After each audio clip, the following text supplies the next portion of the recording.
పాలమురుగడ్డ ప్రేమిస్తే ప్రాణమిస్తుంది, మోసగిస్తే పాతాళానికి తొక్కుతుందన్నారు సీఎం రేవంత్ రెడ్డి. మక్తల్ నియోజకవర్గంలో పర్యటించిన ఆయన పలు అభివృద్ధి పనులకు శంకుస్థాపన చేశారు. గత ప్రభుత్వం పాలమూరు జిల్లాను పట్టించుకోలేదని, కనీసం ఒక్క ప్రాజెక్టును కూడా పూర్తి చేయలేదని ఫైర్ అయ్యారు. నారాయణపేట్ కొడంగల్ ఎత్తిపోతల పథకాన్ని 2 ఏళ్లలో పూర్తి చేస్తామని, కాంట్రాక్టరో అధికారులు నిర్లక్ష్యం చేస్తే వీపు విమానం మొత్తం మోగుతుందన్నారు సీఎం. 69 జీవో ద్వారా మక్తల్ నారాయణపేట కొడంగల్ నియోజకవర్గానికి నీళ్లు తెచ్చుకునే అవకాశం వచ్చింది. నేను చెప్తున్న దండు కట్టండి, గుంపు కట్టండి, ఎంబడుండి పని చేపించుకోండి. ఎవడన్నా కాంట్రాక్టర్ అధికారు రాత్రి పగలు రోజుకి 24 గంటలు 2 సంవత్సరాలలో ఈ ప్రాజెక్టును పూర్తి చేయకపోతే ఈపు విమాన మూత మోగుతుందని మా యువకులు దండు కట్టి మక్తల్ నారాయణపేట కొడంగల్ ప్రాజెక్టును పూర్తి చేయించుకోండి.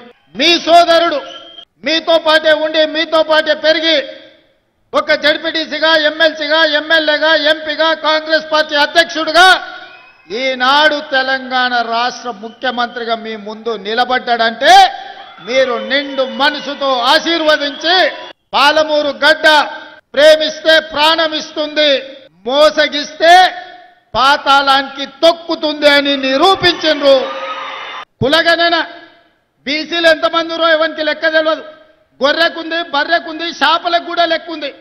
కేసీఆర్ గొర్రెలు ఎన్నో కోట్లు ఉన్నాయని చెప్పిండు, చేప పిల్లలు ఎన్నో ఇడిసిన దాంట్లోకి లెక్కలు చెప్పిండు, ఏర్కలోళ్ళ దగ్గర పందులకు కూడా లెక్కలు చెప్పిండు. కానీ మా బీసీలు ఎంతమంది ఉన్నాయంటే లెక్కలేదని అన్నాడు.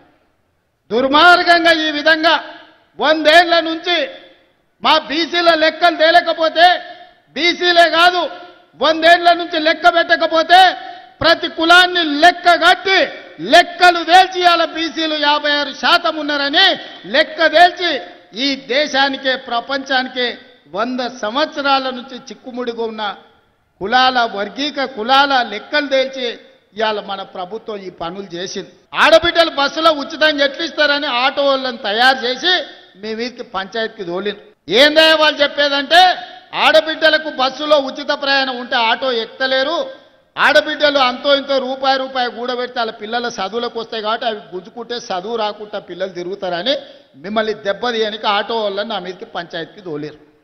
నేను చెప్పిన ఆ కారు గుర్తోని చెప్పినా, వచ్చినోని చెప్పినా, ఒరే నన్ను అంటే అన్నారు, తిట్టే తిట్టారు. కానీ మా అక్కల దగ్గరకు పోయారంటే పొరకట్ట తీసుకొని చీపురికట్ట తీసుకొని సింగారిస్తారు. మిమ్మల్ని సాయంత్రం పూట దొరుకుతారంటే